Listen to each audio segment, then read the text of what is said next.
est parti pour un cours sur le carré des lombes. Donc le carré des lombes, c'est un muscle profond situé dans la région qu'on appelle abdominale en anatomie. Et il est, je vous rappelle, il fait l'inclinaison du rachis et il participe aussi à l'extension. Donc là, on va voir un petit enchaînement pour pouvoir travailler notre carré des lombes, aussi bien le renforcer que aussi bien l'étirer.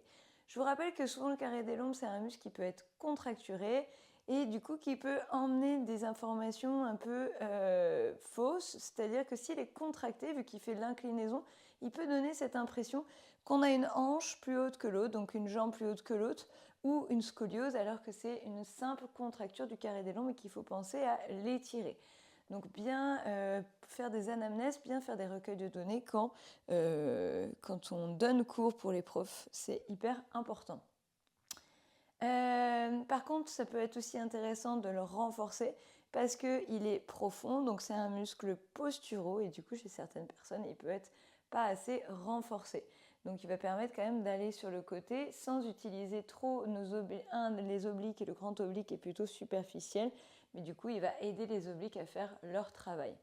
Donc hyper important ce carré des lombes. Il ferme la boîte aussi du caisson abdominal en arrière, mais du côté abdominal.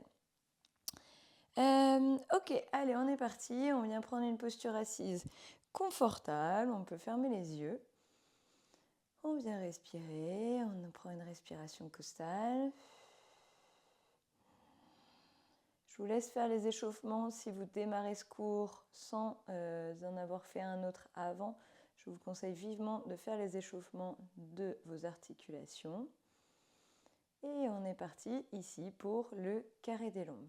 Donc ici, carré des lombes, on rentre bien notre ventre, on va bien penser à se grandir, à engager le transverse pour créer de la longueur dans son rachis et pour pouvoir faire des inclinaisons en toute sécurité.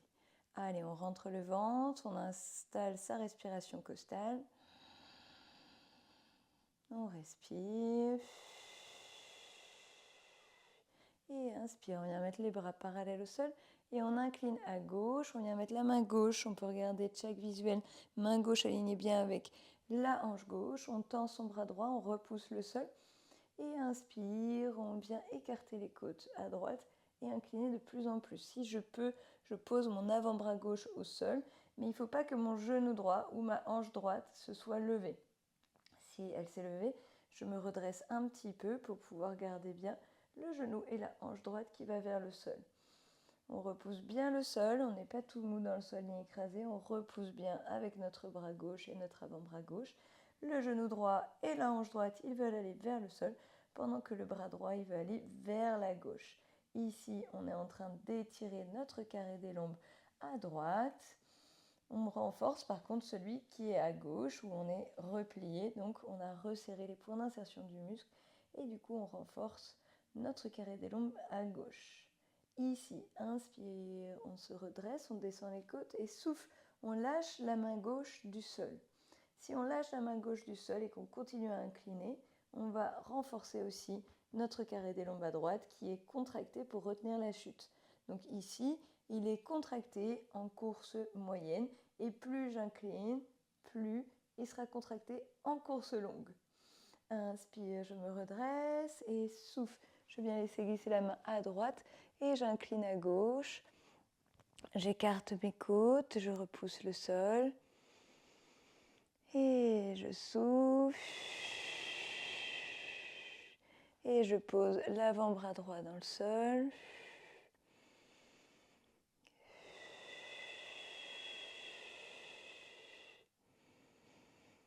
Et je descends de plus en plus.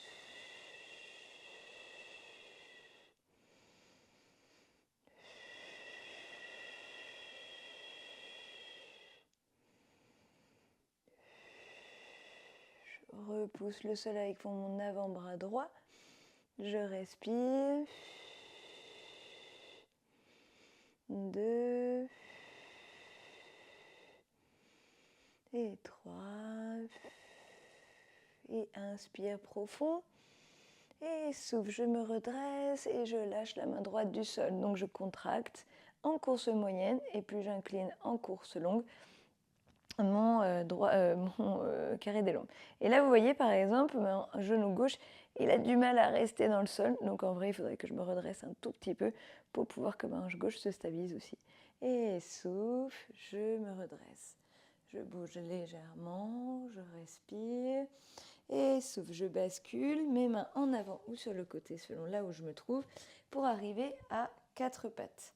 Ici, à 4 pattes, je viens inspirer, crocheter mes orteils, reculer et arriver accroupi. Ici, je relâche en dos rond, inspire en bas. Et souffle, je déroule vertèbre après vertèbre en gardant bien mon poids du bassin au-dessus du milieu des 2 pieds.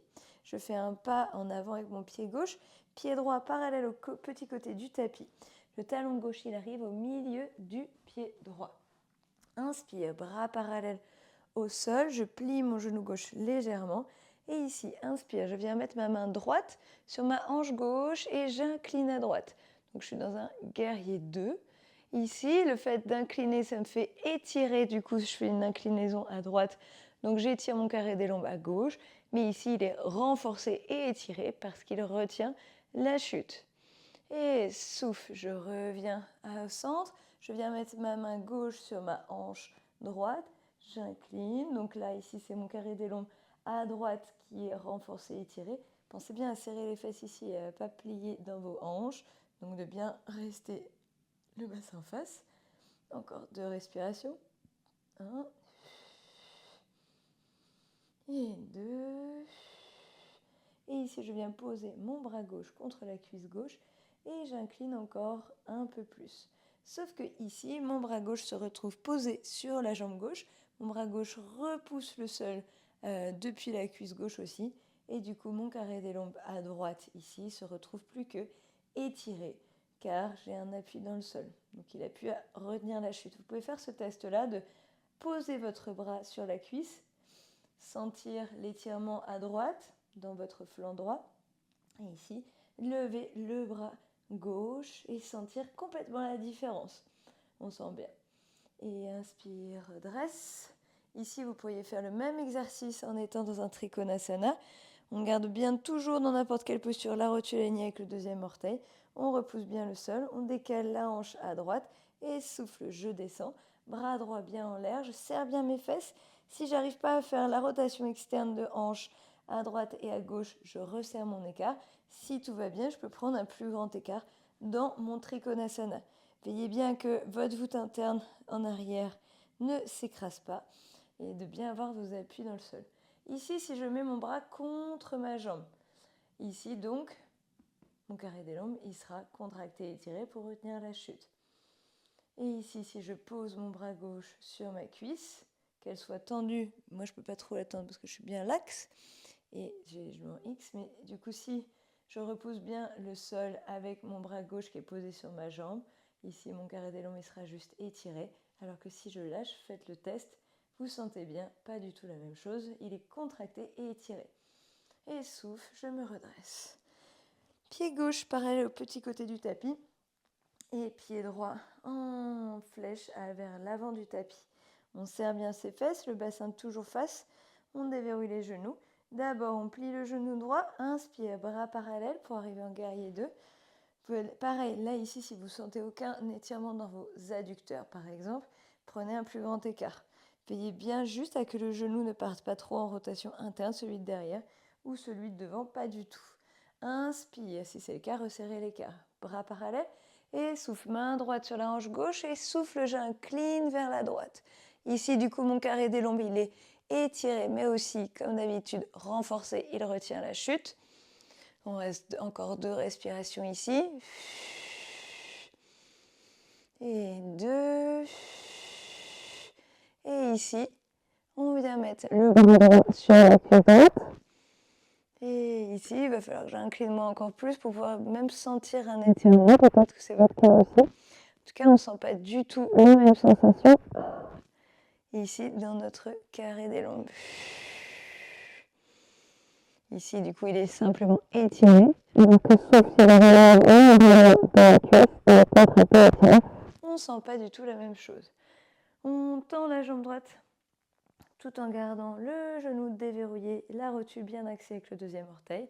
On inspire, on tend les bras parallèles, je décale mon bassin vers la gauche et souffle, j'incline mon tronc au-dessus de la jambe. Ici, je serre bien les fesses pour stabiliser mon bassin.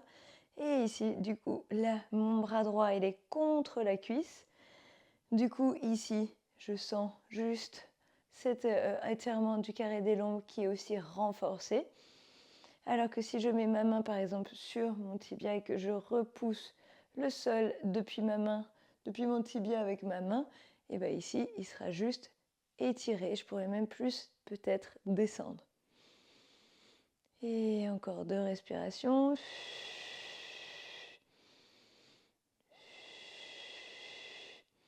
Et souffle, on se redresse.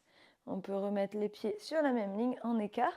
Et là, pareil, tout ce qui va être inclinaison, dans n'importe quelle posture, que vous soyez debout en écart ou debout ici, ce sera pour étirer et renforcer votre carré des lombes ou renforcer votre carré des lombes.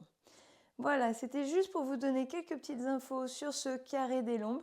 Du coup, il vous suffit simplement de travailler des inclinaisons et de jouer avec ces rôles de retenir la chute ou pas retenir la chute selon les objectifs que vous voulez avoir et surtout selon les objectifs que vous voulez travailler avec vos élèves et leur capacité de compréhension du mouvement, donc en progressivité.